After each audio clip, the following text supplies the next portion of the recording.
My faith indoctrinated me away from myself, from my longings, my questions, my grief, my rage.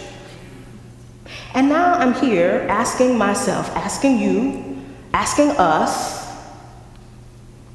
what's left when we finally admit that we have believed in our own demise? We have believed to our own destruction. What else is there when we realize that heaven ain't enough? Heaven ain't enough to soothe the hells we face every day. Heaven ain't enough.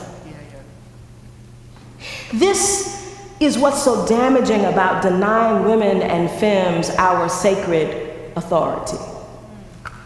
Faith becomes a function of madness. Belief becomes a border between your truest self and the self that the church requires.